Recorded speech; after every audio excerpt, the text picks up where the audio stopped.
Yeah, cannot. I mean, you can choose to host your thing on a different overseas server. Yes. The law can Yeah. No, but if it's, you can host it outside, but if you're physically here, they can still, then they can still, So of course, you're outside, like I think semi-boy, right? Some of them are outside there.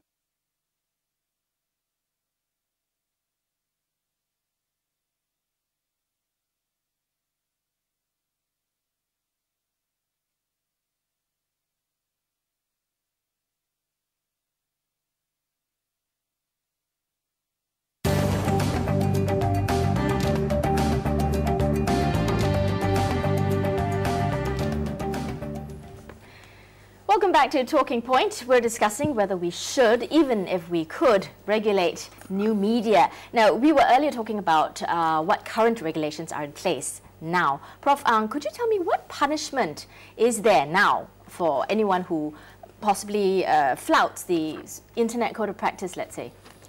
For the Code of Conduct, it's very mild. There have been some cases of prosecution, but in the scheme of things, actually very, very few in the whole history of the existence of the code. So when I think of the Code of Conduct, I'm really at a loss as to what that would be, because unless the Code of Conduct is backed up by law, it will not work. So once it's backed up by law, exactly it's a law. I mean, we call it a code, like a highway code, but exactly in effect, it's a law. So when you say mild, you're actually saying that therefore we do need new laws, maybe heavy-handed ones, do you think? No, well, okay, it's different. I'm thinking more of cases of cybercrime, consumer fraud, where I think that we are too light on these and actually can hurt us. So like consumer fraud, there's a worldwide movement of 45 countries that actually patrol the net for consumer fraud online, and they do it every year. Singapore was invited, but we really couldn't participate because we had no teeth there. So if you have some enforcement in that area, it would strengthen our case to be a hub for e-commerce. So I think that's one, to my mind, very clear case for having stronger protection. Also, when you have protection, it makes the laws clearer on both sides, meaning that we have, for example, bloggers who have been told to shut down because they reviewed a restaurant badly. So in fact, I have, with a group of lawyers and IT experts, set up something called a community of IT experts hosted in my research center, and we just give information to bloggers and small companies on how to handle their rights, So maybe, Ravi, you could explain, do you think this code of conduct that Mika is going to introduce will put TOC on the line in how it actually does? I don't even think that a code of conduct for socio-political websites is necessary, because as it is, I think almost all socio-political websites in Singapore have their own code of conduct. Like, for example, in TOC, we have our own, even before all this talk about code of conduct came about, and when we started in 2006, we had established our own code of conduct, in the sense that all the writers are known. Even when someone writes under a pseudonym, we know who the writer is. We will give whoever we are reporting about the right of reply.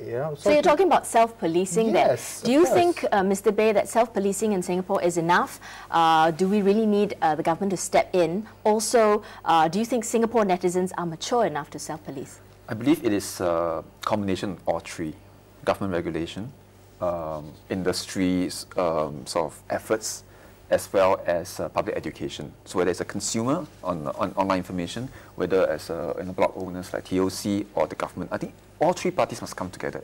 It's not going to be one set is in place and that's it. It will be, peace or flourishing ecosystem, as what Mika has said. So it is just part of the contribution towards making it a more, I suppose, to facilitate the kind of landscape for social discussion. But isn't it true that all the laws are already, I mean, talking about socio-political websites, you have all the guns ready to go if something goes wrong, so to speak. But the government has chosen the light touch approach, meaning that they have not used all these laws because they opted for a light touch approach.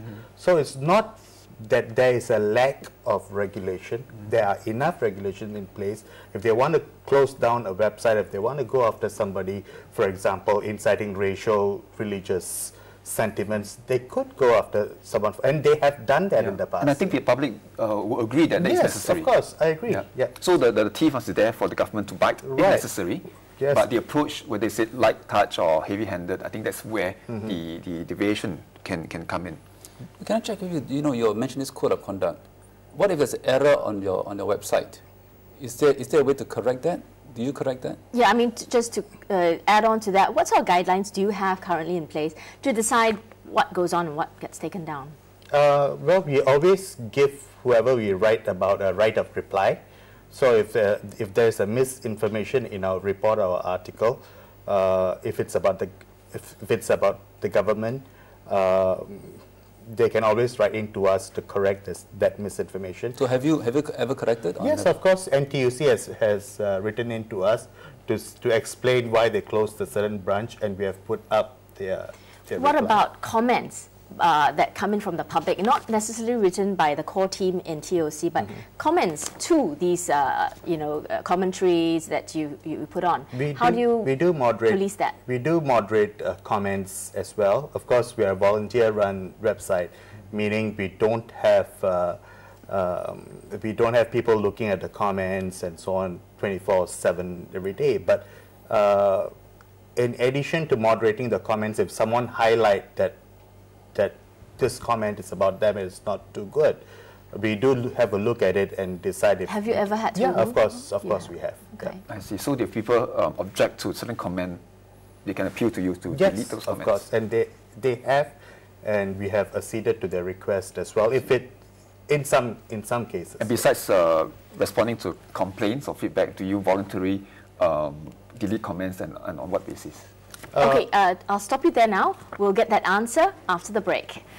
When we come back, we'll look at any possible consequences, repercussions, or backlash from policing new media and imposing this code of conduct.